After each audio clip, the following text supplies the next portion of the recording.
Ni matumaini yangu wewe ni mzima, ni matumaini yangu wewe ni mzima mahali popote ulipo.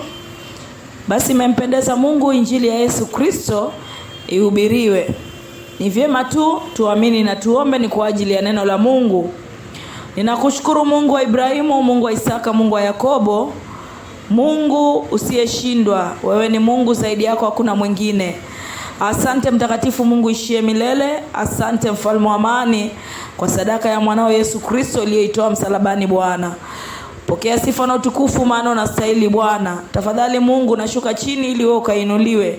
Zungumza na nafsi ya mtu yoyote mahali hapa Bwana ambaye anasikia sauti hii. Mfalme wa amani, acha neno hili likawe na nguvu katika maisha ya mtu yoyote. Mfalme Mungu ishie milele. Kwa jina la Yesu Kristo, jina lililokuu kuliko majina yote, nimeomba na kuamini.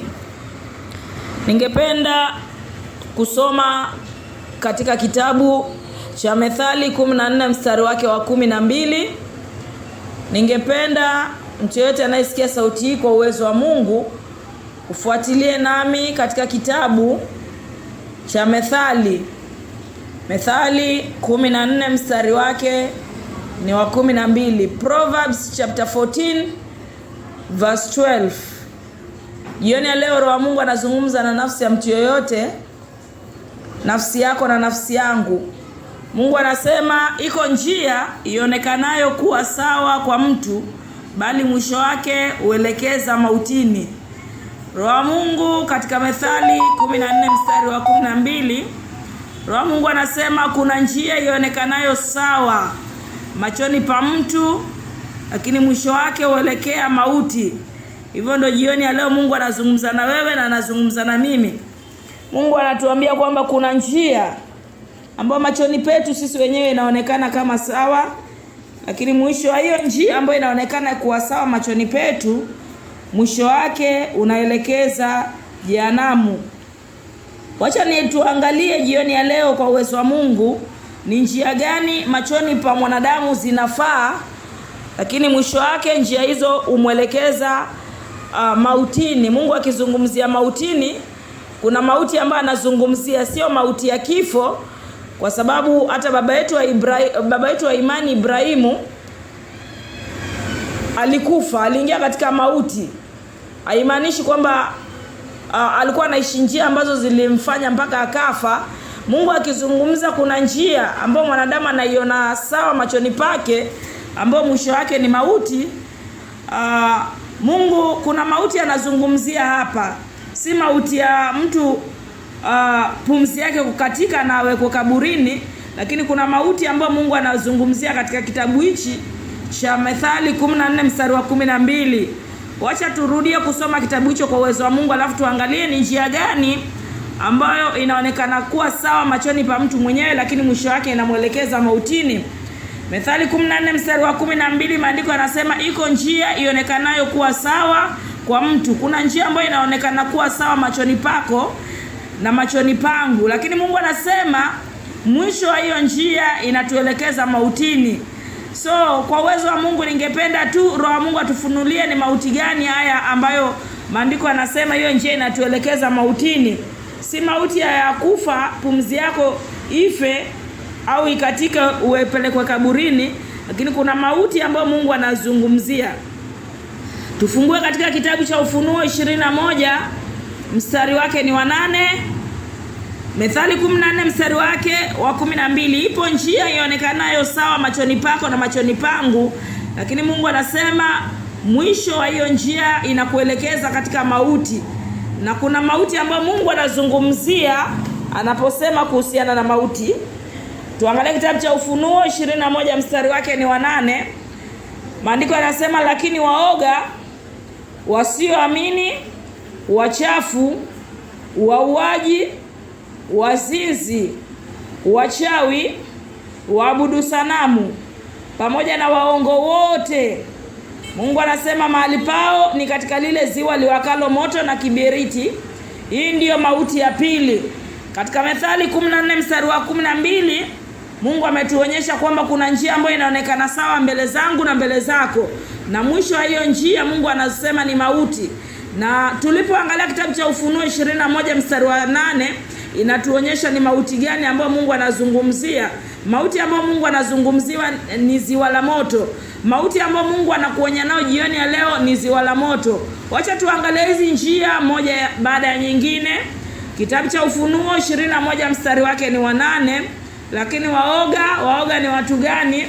Watu ambao wana haya hata ya kumshuhudia huyu Yesu Kristo ambaye amewaokoa. Watu ambao wana uoga wa kukemea dhambi. Anaona mtu anafanya kitu ambacho hakistahili, lakini anamuogopa. Mungu anasema mtu kama huyo hafai katika paradiso yake, na sehemu ya mtu kama huyo ni ziwa la moto. Kuna watu pia waoga ya kusema kwamba mimi nikiokoka na haya maisha yangu itakuwaje? Mimi nikiachana na huyu mume wa mtu alafu niseme nafuata njia za kanisani ama nafuata njia ambazo ziko sawa, itakuwaje? Huo ni uoga, na Mungu anasema mtu kama huyo mahali pake ni katika ziwa la moto, ambao ndio mauti ya pili. Wasioamini, watu ambao hawamwamini Yesu Kristo, maana Yesu Kristo ndiye njia ya kuingia uzimani. Mtu ambaye hamwamini Yesu Kristo, Mungu anasema mtu kama huyo sehemu yake ni katika mauti ya pili, ambayo ni ziwa la moto. Wachafu, Mungu akizungumzia wachafu katika kitabu hichi anamaanisha watu ambao wanafanya masturbation, watu ambao wanapiga punyeto. Mungu anasema hiyo njia inaonekana sawa sana machoni pako. Machoni pako unasema mimi sitaki kuoa, mimi sitaki kuolewa, mimi sitaki kusumbuliwa akili. Lakini Mungu anasema hiyo njia ambayo unaiona ni sawa machoni pako, ambayo unafanya masturbation, unafanya punyeto, Mungu anasema mwisho wa hiyo njia ni ziwa liwakalo moto. Kuna watu wengine pia katika kundi la wasioamini, ni watu ambao anaona kumfuata Yesu Kristo na kuachana na njia zote mbaya, hayo ni maisha ambayo ni ya low class, haezi kufuata maisha hayo. Mungu anasema hiyo njia ambayo unaifuata, hiyo lifestyle ambayo unaishi, hayo maisha ya anasa ambayo unaishi yanaonekana sawa sana machoni pako na machoni pangu, lakini Mungu anakuhakikishia kwamba hiyo njia mwisho wake ni mauti, ambayo ni ziwa la moto. Mungu anazungumzia pia wauaji. Kuna wauaji wa aina nyingi, wauaji wa kutoa mimba, wauaji wa chuki. Mungu anasema katika 1 John 3:15, mtu yoyote asiyempenda ndugu yake ni sawa na muuaji, na muuaji hana ufalme katika uzima wa milele. Unaweza kuwa unachukia mwenzako, mlikosana, mlikwazana, na unaona tu hiyo njia iko sawa. Moyoni mwako unasema mimi najiwekea gauge, nataka niweke mpaka huyu mwenzangu, sitaki kuongea naye manake tutakwazana tena. Lakini ukichunguza sana ndani ya moyo wako, si ati mtakwazana tena, ni chuki iko ndani ya moyo wako. Mungu anasema wauaji hawana uzima wa milele. Hiyo njia inaonekana sawa machoni pako, njia ya kusema mimi nataka nikae peke yangu, sitaki kukaa na huyu ama kuzungumza na huyu ama kusema na huyu, inaonekana nzuri sana machoni pako. Lakini ikiwa hautazungumza na mtu lakini roho yako haina chochote, hiyo ni sawa mbele za Mungu, kama roho yako haijabeba chuki yote. Lakini ni hatia mbaya sana kama unakosa kuzungumza na jirani yako, unakosa kuzungumza na mwenzako kwa sababu mlikwazana, ukisema mistaki maneno yake, kumbe ndani yake kuna chuki imejificha. Mungu anasema hiyo njia inaonekana sawa sana machoni pako na katika mawazo yako na mawazo yangu, lakini mwisho wake ni ziwa la moto. Umepata mimba, uko skuli, umeshiriki zinaa mahali hakuna ndoa, umepata mimba ukiwa shuleni, moyo wako unakuambia wacha nitoe hii mimba. Hiyo njia inaonekana sawa machoni pako, wacha nitoe hii mimba niendelee na skuli. Hiyo njia inaonekana sawa sana machoni pako. Wewe ni mwanamke, umepata ujauzito nje ya ndoa au ndani ya ndoa pia wengine, lakini anasema acha niavye hii mimba, acha nitoe hii mimba, maana watoto niko nao wametosha. Hiyo njia inaonekana sawa sana machoni pako kwa sababu ya mahesabu yako na akili zako, inaonekana sawa. Lakini Mungu anakuhakikishia kwamba hiyo njia mwisho wake ni ziwa liwakalo moto, ambao ni mauti ya pili.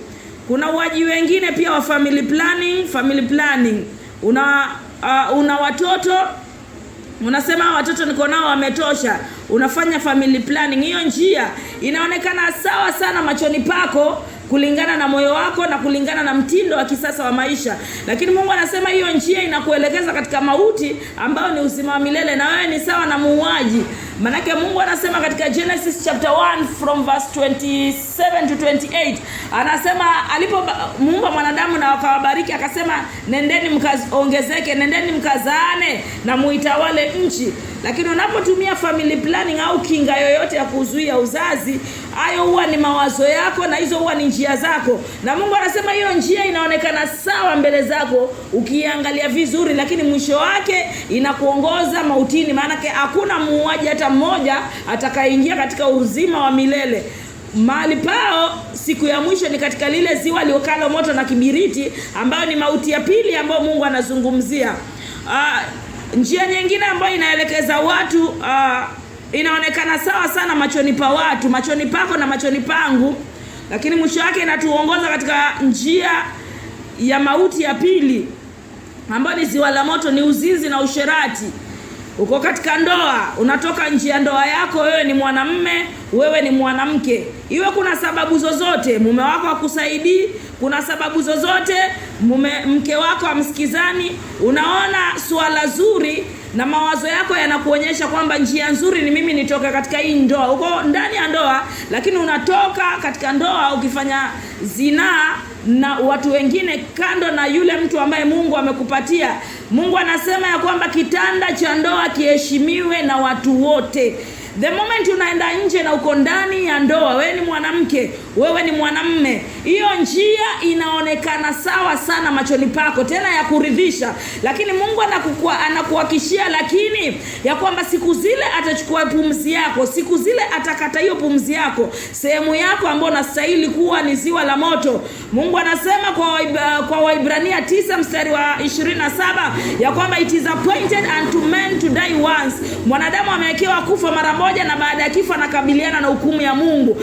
Angalia ni njia gani unatembelea. Uko ndani ya ndoa, unatoka katika ndoa, wewe ni mwanamke, wewe ni mwanamume, hiyo njia inaonekana sawa sana. Yule mwanamume unalala naye anakupa pesa, yule mwanamke unalala naye ambao si wa ndoa yako, si wa ndoa ambao uko anakuridhisha, hiyo njia unaiona iko sawa sana. Kesho unaona uko na nguvu, unarudi unafanya hivyo hivyo. Mungu anasema hiyo njia inaonekana sawa sana machoni pako, lakini mwisho wake inakupeleka katika ziwa la moto ambao ni mauti ya pili. Njia nyingine ambayo inaonekana sawa machoni petu na inatupeleka jehanamu ni usherati. Haujaolewa, haujaoa, lakini unashiriki zinaa mahali hakuna ndoa. Mungu anasema wazinzi sehemu yao ni ziwa la moto, washerati sehemu yao ni ziwa la moto. Kiangalia katika kitabu cha Exodus kutoka 20, kuna amri ambazo Mungu alimpatia mwanadamu. Katika hizo amri Mungu anasema usizini. Usizini. Mungu anasema usizini. Maana yake uko ndani ya ndoa, usitoke nje ya ndoa yako. Maana yake hauna ndoa. Tulia mahali ulipo, Mungu atakupa ndoa. Usiende ukashiriki tendo la ndoa mahali hakuna ndoa. Mungu hajawahi kujua boyfriend, Mungu hajawahi kujua girlfriend, Mungu anajua ndoa takatifu. Na ndio maana Mungu anasema kitanda cha ndoa kiheshimiwe. Kitanda cha ndoa kiheshimiwa. Ndani ya hii uhusiano haramu ambao ufai mbele za Mungu, ndio maana unakuta mimba zinatolewa ndani ya mahusiano ambayo ni haramu, mimba zinatolewa, mauaji mengi yanafanyika. Ndio maana Mungu akasema usizini wala usifanye usherati. Usitoke ndani ya ndoa yako, wala wewe ambao una ndoa tulia, Mungu atakupa ndoa. Mungu anasema kitanda cha ndoa kiheshimiwe. Afrika leo na dunia nzima kwa ujumla, ikiwa kuna dhambi inaingiza watu jehanamu usiku na mchana, ni dhambi ya zinaa.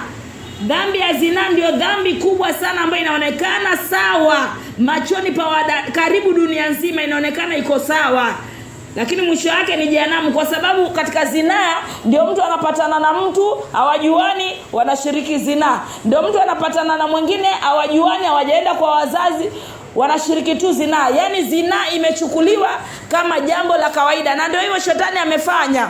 Na ikiwa kuna kitu kinaingiza watu jehanamu usiku na mchana kwa asilimia kubwa zaidi, ambao karibu ni asilimia 99, ni dhambi ya zinaa. Zinaa inaonekana sawa machoni pako, zinaa inaonekana sawa machoni pangu. Sina ndoa lakini nashiriki zinaa, nashiriki tendo la ndoa mahali hakuna ndoa.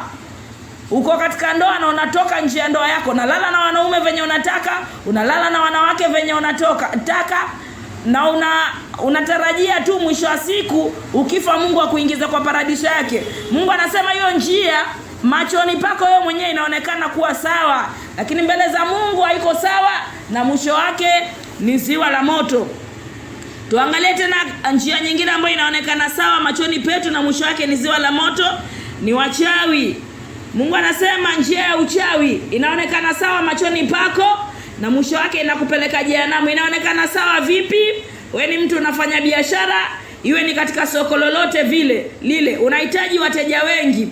Shetani anakudanganya, nenda kwa waganga, nenda kwa wachawi, uchukue uchawi uweke kwa kazi yako. Hiyo njia inaonekana sawa sana machoni pako, maana kuna kitu ndani ya moyo wako unajificha nacho. Niko na watoto wanasoma, nahitaji school fees, nahitaji rent. Huo ni upuuzi na upumbavu ambao shetani ameweka ndani yako. Hiyo njia unaiona iko sawa sana machoni pako, lakini Mungu anakuhakikishia kwamba hiyo njia mwisho wake ni ziwa la moto. Kuna kitu ambacho shetani hajawahi kutaka ujue. Mungu anasema katika Yeremia 1:5, anamwambia Yeremia, kabla wewe hujakuwa katika tumbo la mama yako nilikujua, nilikutenga ni kwa ajili ya kazi yangu. Kabla hujazaliwa, kabla hujakuja kwa hiyo kazi, kabla hujajua maana ya biashara au ya kazi yoyote, Mungu alikujua na alikuwa amekuwekea riziki yako, kwa sababu mwenye kutoa riziki ni Mungu. Unapoenda kwa mganga, kwa mchawi, upate dawa, uweke kwa biashara uifanye, hiyo njia inaonekana sawa sana machoni pako, lakini Mungu anasema it is appointed unto men to die once. Kuna siku utakufa, na Mungu anasema baada ya iko kifo utasimama mbele zake ili utoe hesabu ya maisha yako sawa sawa na vile ulivyoishi katika ulimwengu. Wacha tuangalie njia nyingine. Ibada ya sanamu, wale watu ambao wanaabudu sanamu. Yote ambaye anaabudu sanamu wa Maria, sanamu ya Maria imesimamishwa mbele ya kanisa. Ukiangalia unaona kila kitu kiko sawa, manake iko mbele ya kanisa. Unasema mimi ni mwendaji kanisani, na umesimamisha sanamu ya Maria. Mungu alisema katika neno lake, ukiangalia Exodus chapter 20, usiabudu miungu mingine ila mimi, na usijitengenezee sanamu ya kuchonga. Mungu alipinga akasema usijitengenezee sanamu ya kuchonga kwa mfano wa kitu chochote kilicho mbinguni, kilicho duniani, kilicho chini ya dunia. Usijitengenezee sanamu ya mfano ya kitu chochote ukaisimamia ukaisujudia. Mungu alipinga hiyo na Mungu alikataza hiyo kwa jina la Yesu Kristo. Kazi yako inaweza kuwa sanamu pia. Kazi ambayo unaifanya inaweza kuwa sanamu. 24/7 uko kazini kuanzia Jumatatu mpaka Jumatatu.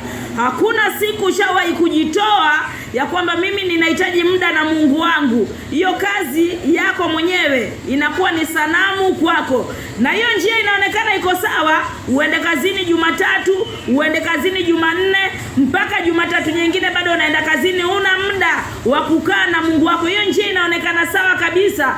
Na kitetezi ambacho unaweza kujitetea, mimi nina watoto, ninawalea, nina nyumba ya watu nalipa, nina majukumu. Hivyo ni kitetezi ambacho unajitetea nacho.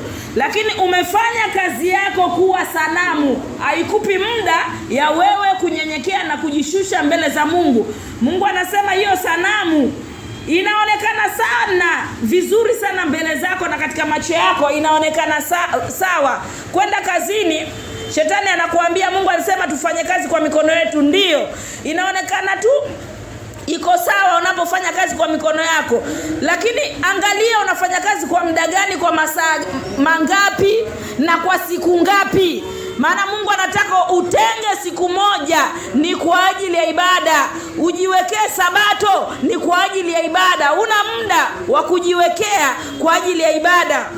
Hiyo kazi yako inakuwa kama sanamu. Ni njia ambayo inaonekana sawa machoni pako, lakini Mungu anasema mwisho wake ni ziwa la moto. Njia nyingine Mungu anazungumzia ni waongo. Tuko katika kitabu cha Ufunuo 21 mstari wake ni 8. Njia nyingine ambayo Mungu anazungumzia ni waongo. Mungu anasema waongo wote sehemu yao ni katika ziwa la moto. Shetani amekuwa mjanja kwa dunia nzima, ameleta simu. Simu ndio kitu ambacho kinaongoza kwa uongo. Mtu yuko katika ndoa, mwanaume wa nje anampigia simu na yuko ndani ya ndoa. Mwingine anaandika message anamwandikia mwanamume na yuko ndani ya ndoa na amekaa na mume wake hapo.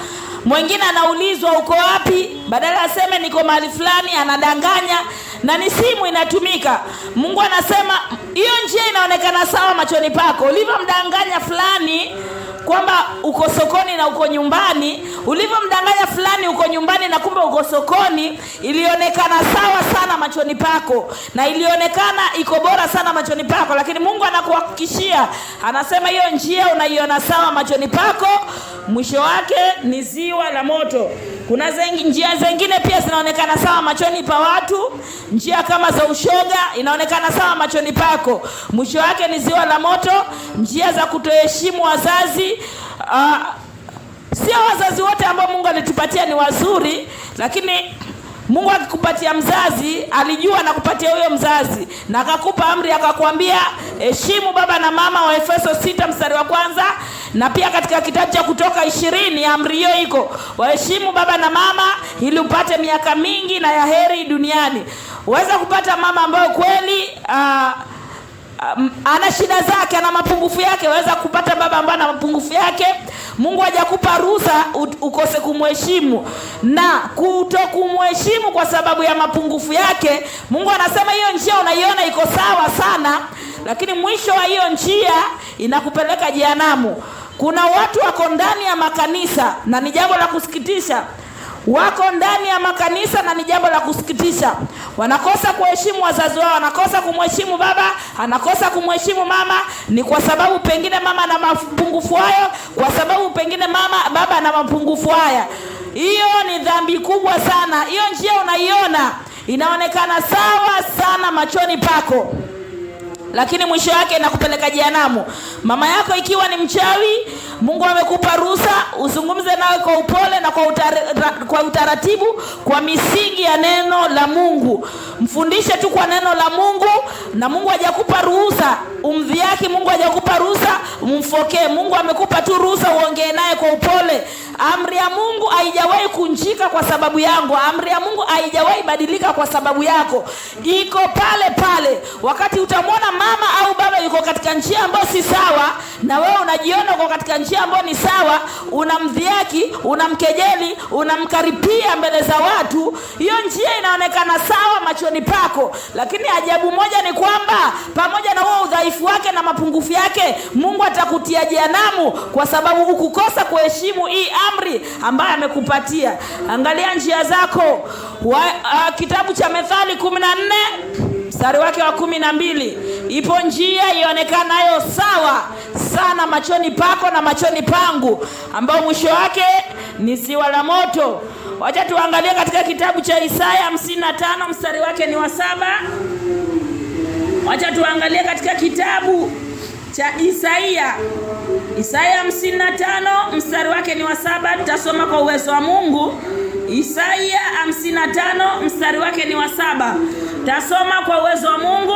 Mungu anasema mtu muovu na iache njia yake mbaya, na mtu mbaya na aache mawazo yake mabaya. Yeye na amrudie Bwana naye atamrehemu, arudi kwa Mungu wetu kwa kuwa atamsamehe bure kabisa. Kitabu cha Isaya 55 mstari wake wa 7. Maandiko anakuambia, Mungu anakuambia mtu mbaya, mtu muovu. Mtu muovu ni nani? Mtu muovu ni yule anaishi katika hizo njia ambazo tumezitaja. Mtu muovu ni yule mtu anaishi katika njia mbaya. Mtu muovu anaishi katika njia za kutoheshimu wazazi na anaona hiyo njia iko sawa. Mtu muovu ni yule anaenda kwa waganga, anaona hiyo njia iko sawa. Mtu muovu ni yule anaacha ndoa yake, anashiriki zinaa mahali hakuna ndoa na anaona iko sawa. Mtu muovu ni yule hana ndoa na anashiriki zinaa na anaona iko sawa. Mtu muovu ni yule muuaji, anatoa mimba. Mtu muovu ni yule anashauri mimba zitolewe. Mtu muovu ni yule anatumia family planning. Mtu muovu ni yule anachukua bibi za watu analala nao, anachukua bwana za watu analala nao, na anaona hiyo njia iko sawa machoni pake, pasipo kutambua kwamba Mungu anasema hiyo njia ambayo unaiona iko sawa machoni pako, mwisho wake ni ziwa liwakalo moto, mwisho wake ni mautini. Akisema mauti haimaanishi kufa tu, anamaanisha ziwa liwakalo moto, ambayo ni mauti ya pili. Mungu anasema katika kitabu cha Isaya 55 mstari wake ni wa 7, mtu mwovu na iache njia yake mbaya, mtu mwovu na iache njia yake, na mtu mbaya na aache mawazo yake. Yeye na amrudie Bwana, naye atamrehemu, arudi kwa Mungu wetu, kwa kuwa atamsamehe bure kabisa. Kuna watu wengine pia, kuna dhambi nyingine Roho Mungu amenikumbusha. Kuna watu wengine wako katika zinaa, anasema mambo ya wanawake mistaki, lakini huyu mtu yuko kwa pornografia 24/7, yuko katika picha za ngono. Kazi yake ni kuangalia picha za ngono, akifanya kitendo kinaitwa masturbation. Hiyo njia inaonekana sawa sana machoni pako, maana unaweza kuwa unajizuia majukumu, unaweza kuwa unajizuia kuwa na wanawake, unaweza kuwa unajizuia magonjwa. Iko sawa sana machoni pako, lakini Mungu anakuita wewe muuaji, na anasema mwisho wako ni ziwa liwakalo moto na kibiriti. Kuna dhambi hiyo ambayo ni ya masturbation, inaonekana sawa sana machoni pa watu. Tumekuwa tukifanya injilisti sehemu mbalimbali, mtu anasema badala niwe na mwanamke afadhali nifanye masturbation. Kuna mtu mmoja katika kitabu cha Mwanzo 38 mstari wa 9, alikuwa anaitwa Onan. Alifanya kitendo sawia na hicho cha masturbation na Mungu alimuua. Alifanya kitendo sawia na hicho cha masturbation kwa Mwanzo 38 mstari wa 9 na Mungu alimuua. Hiyo njia inaonekana sawa sana machoni pako, maana inazuia magonjwa. Lakini mwisho Mungu anasema mwisho hiyo njia ni ziwa la moto. Njia nyingine ambayo inaonekana sawa sana machoni pako, ambayo ibilisi ameileta sahihi na inaanguka tu katika hiko kitabu cha Mwanzo 38 mstari wa 9, ambayo ni dhambi sawa na masturbation. Sahihi ibilisi ameleta mipira ya kujamiana. Mipira ya kujamiana ambayo ni mipira ya condom. Anakuambia mwaga mbegu zako ndani ya hiyo mipira. Mungu anakuita muuaji. Hiyo njia inaonekana sawa sana machoni pako. Ni sawa, unaiona machoni pako, maana unafikiria katika mawazo yako kwamba inakuletea kinga, lakini Mungu anakuona kama muuaji na mtu ambaye anastahili afe, kwa sababu watoto wanatoka katika viuno vya mwanaume. Watoto huwa wanatoka katika viuno vya wanaume. Kwa hiyo ukitoa mbegu zako kiaka katika mipira hiyo, ni sawa na kwamba umeweka watoto wako katika hiyo mipira ili ukawatupe chooni na wafe. Wewe ni sawa tu na yule ametoa mimba, wewe ni sawa na yule ameshauri mimba itolewe, wewe ni sawa na muuaji, wewe ni sawa tu na yule ambaye alimshika mtoto yule na akambaka na akamuua. Wewe ni sawa na huyo mtu wakati unafanya kitendo cha masturbation. Mungu anamwambia mtu mwovu aiache njia yake mbaya. Mungu anamwambia mtu mwovu katika Isaya 55 mstari wake wa 7, mtu mwovu na iache njia yake mbaya, na mtu mbaya na awache mawazo yake. Mungu anamtahadharisha mwanadamu, achana na njia yako. Wewe mtu mwovu, njia yako achana nayo, hiyo njia mbaya. Achana na mawazo yako mabaya.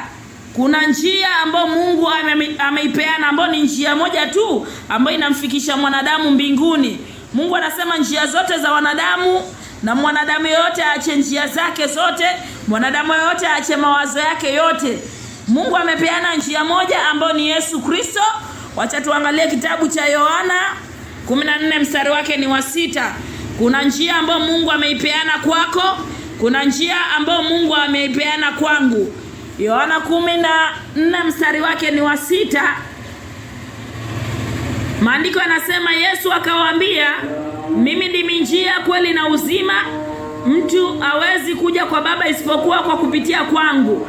Hii ndio njia ambayo Mungu aliipeana. Njia ni Yesu Kristo.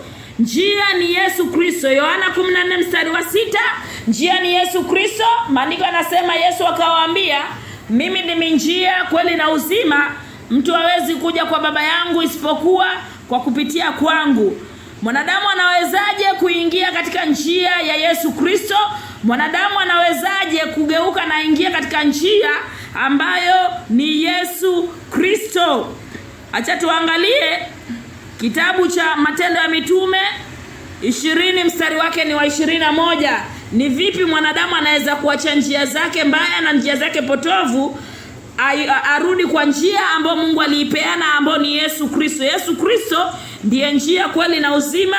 Mtu yote ambaye anataka kuingia katika paradiso ni lazima apitie kwake. Hakuna njia nyingine, njia ni moja tu, mlango ni mmoja tu ambao ni Yesu Kristo. Mwanadamu anawezaje kuingia katika hii njia na huu mlango ambao ni Yesu Kristo? Acha tuangalie Matendo ya Mitume 20 mstari wa 21. Maandiko yanasema, nimewashuhudia Wayahudi na Wayunani kwamba inawapasa kumgeukia Mungu. Hii ndio njia pekee yake ambayo naweza kuingia nayo katika njia ambayo ni Yesu Kristo, kumgeukia Mungu. Unamgeukiaje Mungu na unaingiaje kwa hii njia ambayo Mungu aliipeana? Kwa kutubu dhambi na kumwamini Bwana Yesu Kristo. Hiyo ndio njia pekee yake ambayo mwanadamu anaweza kutoka katika njia zake na mawazo yake na aingie nayo katika njia moja ambayo tulipewa, ambaye ni Yesu Kristo. Ni njia gani? Matendo ya Mitume 20 mstari wa 21, ambao maandiko yanasema, nimewashuhudia Wayahudi na Wayunani kwamba inawapasa kumgeukia Mungu. Mungu anataka watu wamgeukie. Wanamgeukiaje Mungu? Huwezi kumgeukia Mungu na bado uko tu katika dhambi zako. Huwezi kumgeukia Mungu na bado uko kwa usherati na uzinzi. Huwezi kumgeukia Mungu na bado unaenda kwa waganga. Huwezi kumgeukia Mungu na bado wewe ni muongo. Huwezi kumgeukia Mungu na una chuki, una wivu, una fitina, una faraka, una uzushi, una usda. Huwezi kumgeukia Mungu na bado una heshima kwa wazazi. Huwezi kumgeukia Mungu na uheshimu mamlaka mahali huko. Huwezi kumgeukia Mungu na unaishi maisha machafu ya matusi, ya maneno mabaya katika kinywa chako. Kumgeukia Mungu ni kwa kutubu dhambi na kumwamini Bwana wetu Yesu Kristo. Hiyo ndio njia ambayo mwanadamu anamgeukia nayo Mungu na inaingia katika mpangilio wa Mungu wa njia ile ambayo aliitoa. Tuangalie katika kitabu cha Mathayo cha Yohana 3 mstari wake ni wa 16. Hii ndio njia. Yohana 3 mstari wake ni wa 16.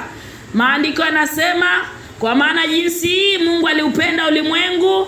Wewe ndio ulimwengu ambao ulikuwa katika njia zako kabisa. Ulikuwa katika maisha yako, naishi njia zako na maisha yako, na ukaona hizo njia ziko sawa.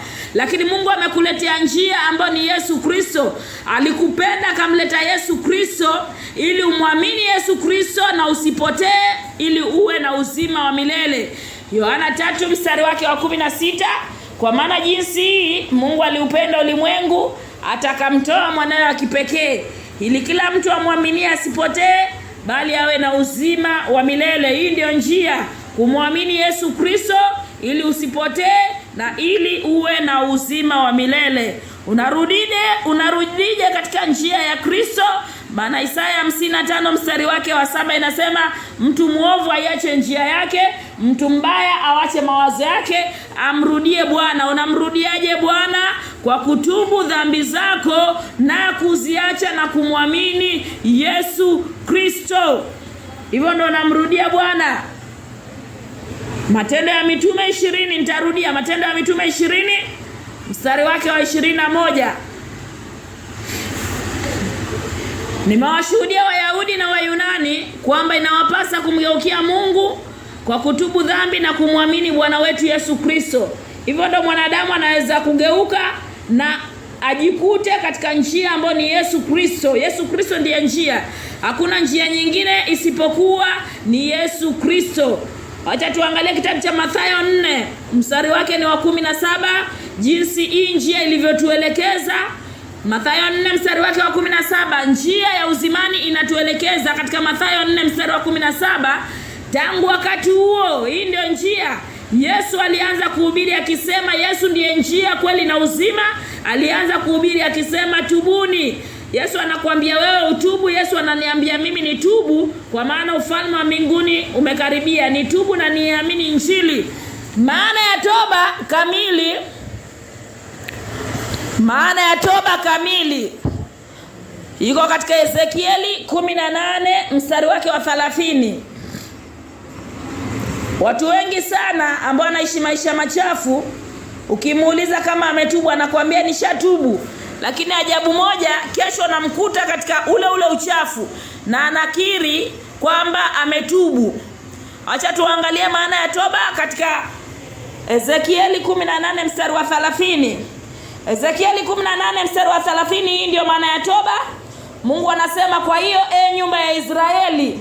Mungu hakuongea na Israeli peke yake, alikuwa anaongea na mimi na alikuwa anaongea na wewe. Anasema nitawahukumu. Mungu anasema atatuhukumu.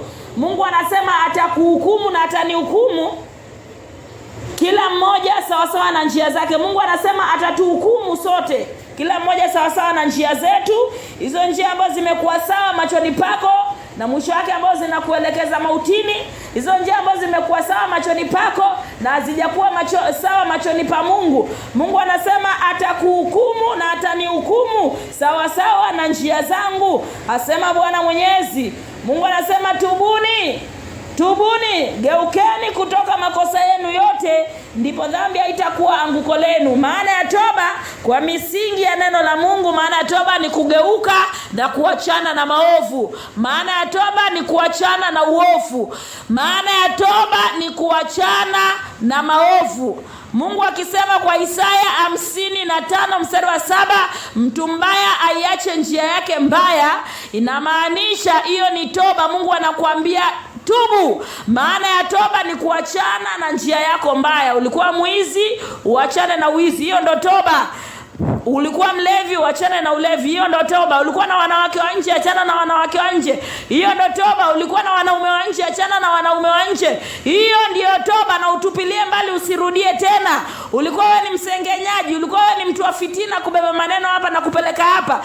Toba ni kuachana na fitina na masengenyo na usirudiane na huo uovu tena. Ulikuwa uko katika uhusiano au uko katika ndoa na unashiriki zinaa mahali hakuna ndoa. Toba ni kuachana na huo uhusiano na kurudi chini kumwambia Mungu, naomba unipe ndoa takatifu. Hiyo ndiyo toba ambayo Mungu anazungumzia kwa misingi ya neno lake. Kutubu ni kugeuka kuachana na maovu. Kutubu ni kugeuka kuachana na njia mbaya. Nilikuwa nafanya ushoga, toba ni kuachana na ushoga. Nilikuwa nafanya punyeto, toba ni kuachana na masturbation, kuachana na punyeto. Nilikuwa tabia yangu ni kutoa mimba, toba ni kuachana na hizo njia. Toba ni kuachana na kutoa mimba, wala sishauri tena mimba zitolewe. Hiyo ndo toba. Nilikuwa na chuki, nachukia mwenzangu, namchukia jirani yangu, toba niache kumchukia, nibadilishe na upendo. Hiyo ndo toba. Nilikuwa na ugomvi, saa yote magomvi, toba niachane na magomvi, niwe na amani. Hiyo ndo toba. Umekuwa ukijua toba gani mpendwa? Ni toba gani unaijua?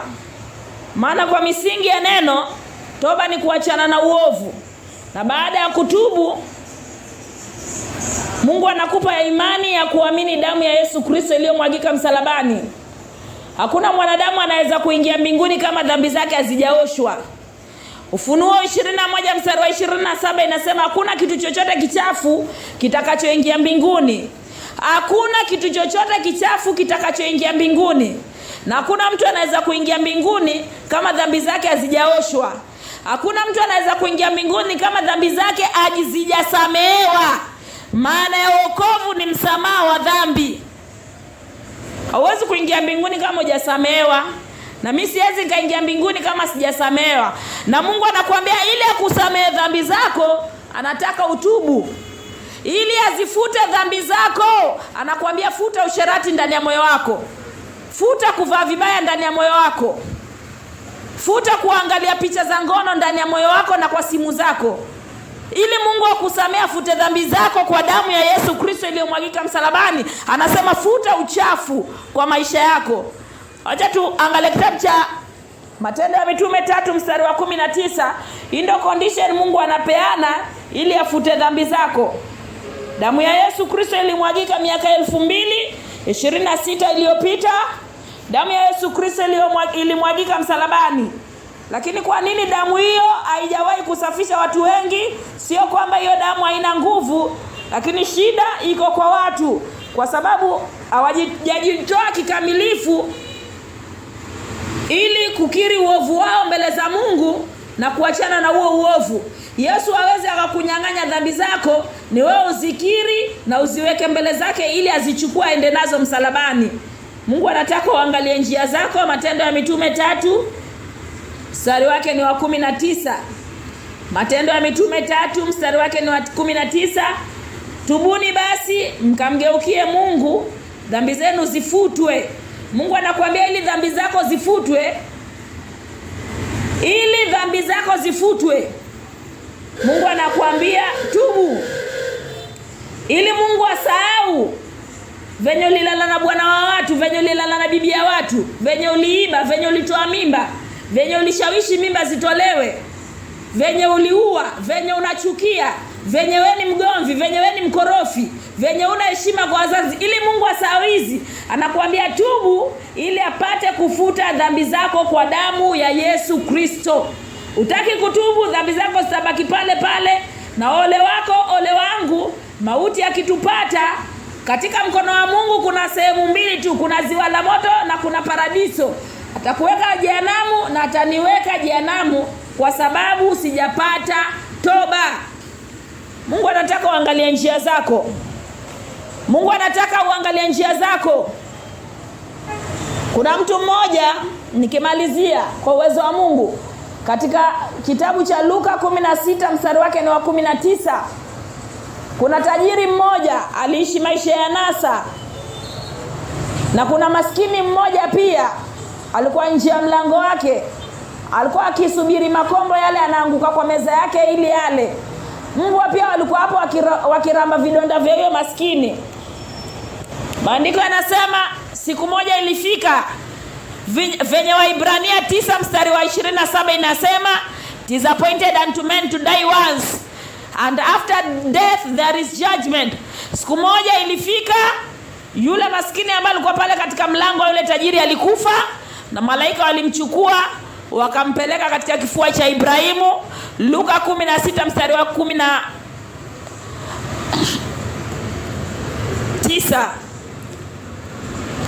Yule tajiri naye akafa vile vile. Maandiko yanasema akajikuta jehanamu. Alipokuwa jehanamu, alinua macho na akamuona Abrahamu. Jehanamu conscience yako itakuwa afresh, itakuwa alive. Utakuwa unajua huyu ni nani na yule ni nani. Vile vile mimi nitakuwa najua huyu ni nani na yule ni nani. Si kwamba mawazo yetu yatapotea. Yule tajiri, maandiko yanasema alimuona Ibrahimu akamjua. Akamwambia Ibrahimu, naomba mtume Lazaro achove kidole kimoja cha maji aniwekee katika ulimi wangu, maana naungua sana. Ibrahimu akamwambia, hapa katikati yetu kumewekwa mpaka mkubwa sana ambao hakuna mtu anaweza kuvuka huko aje huko. Mwisho wake alimwambia Ibrahimu, naomba umtume Lazaro atoke huku, au utume mtu atoke huku aende ahubirie ndugu zangu ili wapate kutubu. Kutotubu, maisha bila toba yalimweka huyo tajiri jehanamu. Maisha yako bila toba yatakuweka jehanamu na yataniweka mimi pia jehanamu. Unaishi tu maisha yako venye unataka kila siku. Haujawahi kugeuka kutoka kwa dhambi zako. Haujawahi ziacha hizo dhambi. Na kifo kimewekwa kwa kila mwanadamu, saa yoyote, wakati wowote, muda wowote. Yaani kila mwanadamu yuko na appointment na mauti. Yamaanisha saa yoyote, muda wowote, mahali popote, mauti yanaweza kupata, yanaweza nipata. Na kama moyo wako hujapata toba, kama hujagundua uovu wako na ugeuka kutoka kwa huo uovu na uachane nao, muamini Yesu Kristo kama Mwokozi, Mungu anasema mahali pako na mahali pangu ni ziwa la moto ambao ni mauti ya pili. Badilisha mwenendo wako, badilisha njia zako. Muamini Yesu Kristo. Kitabu cha Methali 14 mstari wake wa 12. Kuna njia ambayo inaonekana nzuri sana machoni pako. Kuna njia ambayo inaonekana sawa sana machoni pako na machoni pangu. Kuna njia ambayo inaonekana sawa sana machoni pako na machoni pangu. Mungu anasema hiyo njia mwisho wake ni mauti. Na mauti ambayo Mungu anazungumzia ni ziwa la moto. Yesu ndiye njia. Yesu ndiye njia. Yohana 14 mstari wa 6. Yesu ndiye njia, kweli na uzima.